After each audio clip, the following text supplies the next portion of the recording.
Good morning, everybody. Today we are going to be reading the final segment of Victoria Confino's unbelievable immigration journey from Castoria in Greece to New York City's Lower East Side, called Making a New Home in New York City.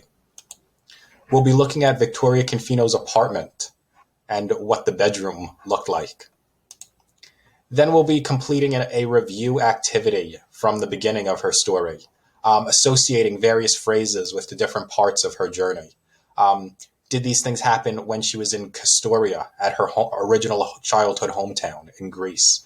Did they happen while she was traveling to America on that large ship called the SS Argentina?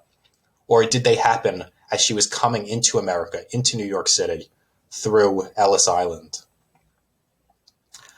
Students can also review the academic vocabulary words as well at this time, the words ancestor and descendant. They could add to their word knowledge building matrix. They could even create sentences applying the words to Victoria Confino's family. Students may write sentences such as, Victoria Confino's ancestors lived in Castoria in Greece. Victoria Confino will teach her descendants about her family's history. So students can practice creating sentences using the academic vocabulary words and applying them to what they've read about this week. Students can then jump into the text. There's a number of ways for students to conduct the reading. There's an audio recording of the text provided right here. Students can also take turns reading it out loud or reading with a partner, depending on the student's preferences and ability levels. There's a number of interesting discussion questions, so significant time should be devoted towards discussion and students making connection between New York City at this time period and New York City today, Victoria's experiences in New York City and the experiences of our students today, Victoria's apartment and even the apartments of our students today. What's similar and what's changed after all those years? After reading, there's a very fun activity that I think students will really enjoy, which is sort of like an interview activity where students will pretend that they are interviewing Victoria Confino about her experiences. So there's a number of categories of topics for students to create questions about: Castoria, the SS Argentina, Ellis Island, or her apartment in New York City's Lower East Side. And students can either take turns writing questions and playing the role of Victoria and then switch, or they can split it in half, where they ask 2 questions to each and 2 responses to each is another option. Here's a possible question that students may ask regarding Castoria. A student might want to ask Victoria, do you miss living in Castoria?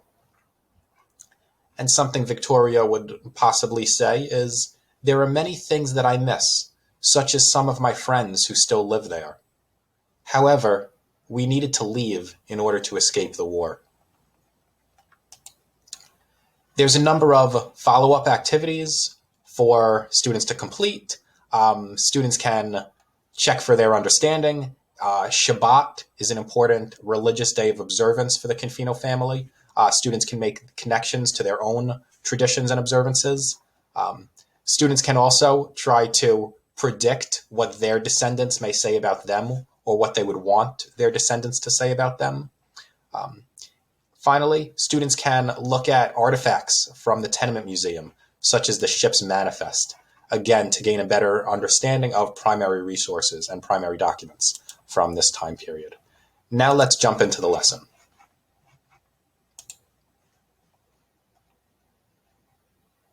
Can somebody please read the essential question for today?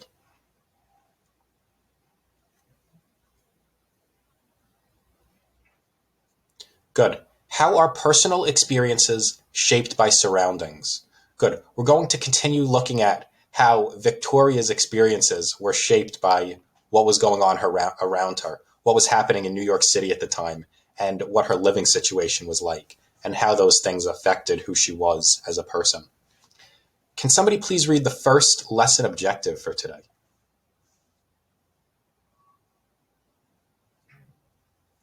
Good.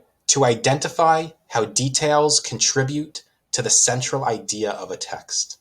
Good. Can somebody please read the second lesson objective today?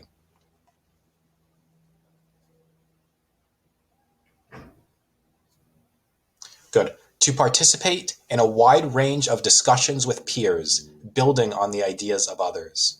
Good. We're going to continue focusing on our discussions with peers and relating and connecting to each other's responses, building on each other's ideas. Now we're going to look at a picture from inside the Confino's apartment. What do you see? What do you think?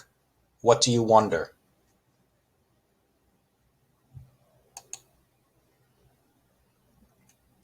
Some things students might say include, in the image, I see a small room. In the image, I see a bed and chairs. I think that their apartment was really tiny. I think that someone had to sleep on the chairs.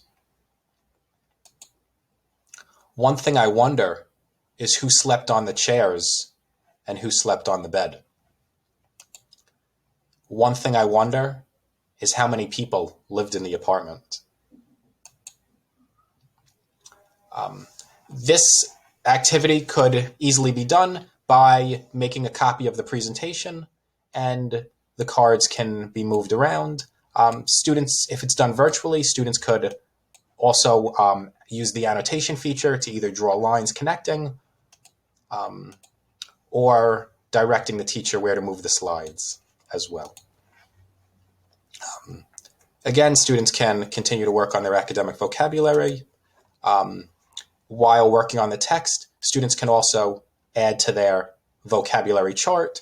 Some of the highlighted words in today's text included the word Shabbat, which we discussed is the Jewish day of rest on Saturday, and descendants, a word that we've been looking at this week.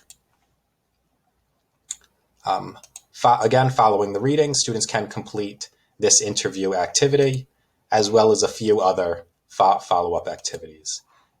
This link will take you to an audio recording of the text, and now you can jump right into this interesting text. Thank you.